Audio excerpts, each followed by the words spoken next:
kembali bersama saya dalam pemberitaan firman Tuhan dengan tema mendapat kemurahan hati Tuhan. Saudara, mari kita membaca firman Tuhan dalam kitab Kejadian pasalnya yang ke-6 ayat 1 sampai dengan ayatnya yang ke-8. Demikian firman Tuhan. Lembaga Alkitab Indonesia memberikan judul kejahatan manusia. Ketika manusia mulai bertambah banyak di muka bumi dan anak-anak perempuan dilahirkan bagi mereka, anak-anak Allah melihat bahwa anak-anak perempuan manusia itu cantik-cantik. Lalu dari antara perempuan-perempuan itu mereka ambil sebagai istri, supaya siapa saja yang mereka sukai. Berfirmanlah Tuhan, Rohku tidak akan tinggal di dalam manusia selamanya, karena manusia itu daging. Umurnya hanya akan mencapai 120 tahun saja. Pada waktu itu dan juga kemudian ada orang-orang raksasa di bumi.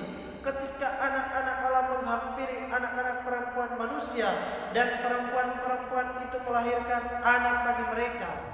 Mereka itulah orang-orang yang gagah perkasa di zaman purbakala, orang-orang ternama. Tuhan melihat betapa besarnya kejahatan manusia di bumi, dan segala kecenderungan hatinya selalu membuahkan kejahatan semata-mata. Lalu Tuhan menyesal bahwa Ia telah menjadikan manusia di bumi, dan hal itu memilukan hatinya. Berfirmanlah Tuhan, Aku akan menghapuskan manusia yang telah Kuciptakan itu dari muka bumi, baik manusia maupun hewan, binatang-binatang melata dan burung-burung di udara, sebab Aku menyesal bahwa Aku telah menjadikan mereka. Tetapi Nuh mendapat kemurahan hati Tuhan. Demikian firman Tuhan. Berbahagia kata Tuhan Yesus setiap saudara dan saya yang setia membaca, merenungkan, serta melaksanakan firman Tuhan. Saudara, hari ini kembali saudara dan saya merenungkan bagaimana kita mendapatkan kemurahan hati Tuhan. Ayat yang kita baca tadi, ayat yang ke-8 dalam bacaan ini, tetapi Nuh mendapat kemurahan hati Tuhan. Atau terjemahan lain dikatakan, tetapi Nuh mendapat kasih karunia di mata Tuhan. Saudara, mari kita melihat bahwa ketika manusia hidup di dalam yang namanya kejahatan semata-mata, ayat yang kelima dikatakan, tetapi Tuhan melihat betapa besarnya kejahatan manusia di bumi dan segala kecenderungan hatinya yang membuahkan kejahatan semata-mata.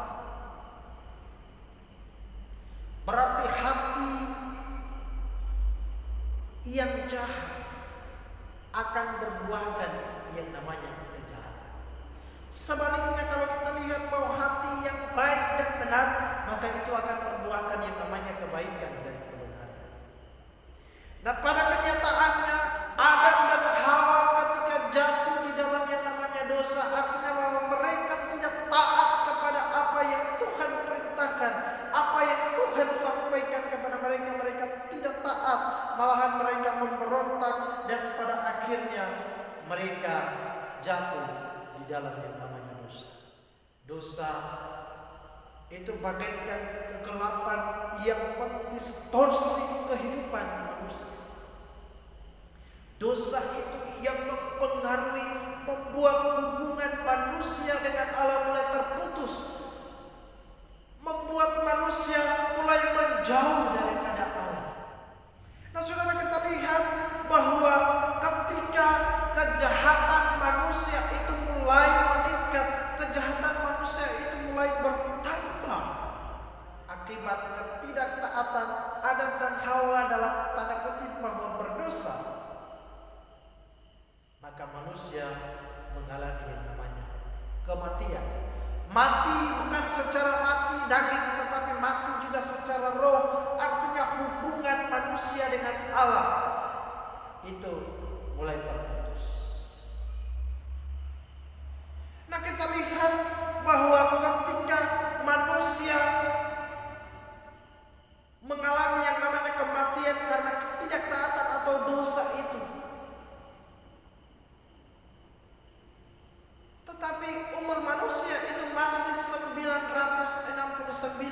masih 800, masih 700. Oleh karena kejahatan manusia, sehingga umur manusia itu diperpendek, umur manusia itu dipersingkat menjadi 120 tahun. Saudara bayangkan, berarti kejahatan atau dosa itu yang membuat sehingga umur manusia itu semakin berkurang. Itu yang pertama. Roh tidak akan tinggal di dalam manusia selama-lamanya karena manusia itu daging. Artinya manusia yang mudah terpengaruh dan jatuh di dalam yang namanya dosa. Manusia itu semakin berkurang, bukan 120, tetapi pada zaman Musa umur manusia itu diperpendek, dipersingkat lagi menjadi 70 tahun. Lebih daripada 70 tahun itu adalah anugerah, itu adalah kasih karunia. Tetapi kalau kita lihat bahwa yang dia alami adalah kesengsaraan. Lalu yang berikut kita lihat seperti apa akibat manusia melakukan yang namanya kejahatan. Yang kedua, bahwa karena manusia memilih untuk melakukan yang namanya jahat, memilih kecenderungan hatinya untuk berbuat yang namanya jahat, maka Alkitab berkata di ayat yang ke-7, berfirmanlah Tuhan, aku akan menghapuskan manusia yang telah kuciptakan itu dari muka bumi, baik manusia maupun hewan, binatang-binatang melata dan burung-burung di udara, sebab aku menyesal bahwa aku telah menjadikan mereka. Hal yang kedua kita lihat di sini, bahwa karena kecenderungan manusia untuk berbuat jahat, sehingga semua manusia pada waktu itu mengalami yang namanya kematian, kecuali Nuh bersama dengan keluarga. Tuhan memusnahkan manusia dengan mendatangkan yang namanya air bah, mendatangkan yang namanya banjir, mendatangkan yang namanya hujan besar, dan sehingga itu yang mematikan, membunuh semua manusia, membunuh makhluk ciptaan. Nah, saudara, hal yang menarik di sini yang kita lihat adalah apa? Ayat yang ke-6. Lalu Tuhan menyesal bahwa Ia telah menjadikan manusia di bumi, dan hal itu memilukan hatinya. Saudara, sangat menarik. Lalu Tuhan menyesal. Kenapa Tuhan menyesal? Kalau Tuhan sudah tahu bahwa manusia ini nanti mengkhianati atau melakukan kejahatan. Nah, di sini kita lihat bahwa kata menyesal yang digunakan, walaupun Tuhan itu digambarkan seperti manusia, namun kita lihat di sini kata menyesal yang dimaksudkan adalah berbicara tentang Allah atau Tuhan menghela nafas. Artinya menyesal bahwa kejahatan manusia itu tidak bisa terkontrol. Saudara-saudara yang dikasihi, apakah kita mau memilih untuk melakukan hal yang jahat atau memilih untuk melakukan hal yang baik? Ingat bahwa hati yang menentukan kehidupan kita. Hati yang baik pasti tindakan, pikiran, perkataan kita pun akan baik. Tetapi kalau hati yang cenderung jahat, maka itu akan membuahkan kejahatan melalui perkataan kita, kejahatan melalui sikap kita, kejahatan melalui perbuatan kita. Mari kita menguasai hati kita, karena hati adalah sumber kehidupan. Nah, saudara, kita lihat bahwa Nuh mendapat kemurahan hati Tuhan. Apa rahasia Nuh mendapat kemurahan hati Tuhan? Saudara, yang pertama, bahwa Nuh adalah orang yang benar dan tidak bercelah di antara orang-orang sejaman. Berarti yang pertama kita lihat di sini bahwa Nuh memilih untuk hidup benar. Nuh memilih untuk melakukan yang benar benar memuliakan Allah dibanding dengan hidup di dalam yang namanya kejahatan seperti orang-orang pada zaman itu.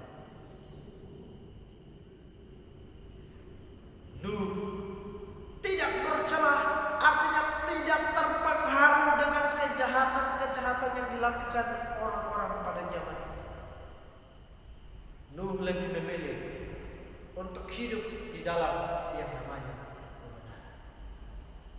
Saudara-saudara dan saya, ketika kita mau mendapat yang namanya kemurahan hati Tuhan, mari kita belajar untuk hidup di dalam yang namanya kebenaran. Yang setuju katakan amin. Mari kita hidup di dalam yang namanya kebenaran, karena kebenaran itulah yang akan memerdekakan setiap kehidupan saudara dan saya. Ketika kita hidup di dalam kebenaran, kita tidak terpengaruhi oleh situasi kondisi yang jahat, maka sudah tentu kemurahan Tuhan itu berlaku dalam kehidupan saudara dan saya. Amin. Itu yang pertama. Rahasia yang kedua, bagaimana saudara dan saya mendapat kemurahan hati Tuhan, kita belajar daripada Nuh yang berikut adalah Nuh hidup bergaul dengan Allah. Amin. Saudara, kalau kita mau memperoleh, kita mau mendapatkan kemurahan hati Tuhan, maka yang kedua kita belajar daripada Nuh, hidup bergaul dengan Allah. Hidup bergaul dengan Allah artinya hidup begitu dekat dengan Allah, hidup begitu intim dengan Allah. Kehidupan kita begitu dekat dengan Allah. Artinya mari kita membangun komunikasi kita dengan Tuhan. Berdoa, membaca dan merenungkan firman Tuhan adalah kunci kita mendapat kemurahan hati Tuhan. Amin. Itu yang kedua.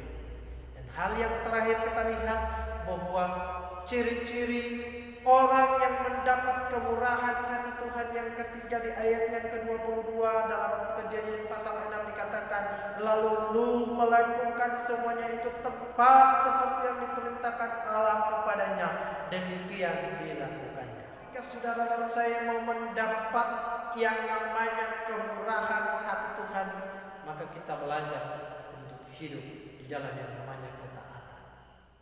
Ketaatan itu adalah hal yang mutlak untuk saudara dan saya lakukan. Taat untuk melakukan kehendak Tuhan. Taat untuk melakukan apa yang Tuhan mau dan kehendaki dalam hidup saudara dan saya. Ingat, Adam dan Hawa, mereka memilih untuk tidak taat kepada perintah Tuhan, sehingga itu yang membuat hubungan mereka jauh dari Tuhan. Saya percaya bahwa saudara dan saya ingin dan mau memperoleh kemurahan hati Tuhan. Mari kita belajar untuk menjaga kehidupan kita, teristimewa hati kita, supaya hati kita tetap baik, berbuahkan yang namanya kebaikan dan kebenaran. Karena itu saudara yang dikasihi dan diberkati Tuhan, untuk mendapat kemurahan hati Tuhan, mari kita belajar daripada kehidupan Nuh. Yang pertama, hidup benar, tidak bercela. Artinya kita memilih untuk hidup di dalam yang namanya kebenaran, memilih untuk melakukan kebenaran dibanding kejahatan. Yang kedua, kita belajar untuk membangun hubungan yang begitu dekat, membangun hubungan yang intim, karib, dekat dengan Allah. Dan yang ketiga, mari kita belajar untuk hidup di dalam yang namanya ketaatan. Tuhan Yesus sang firman yang hidup menolong dan memberkati kita. Shalom.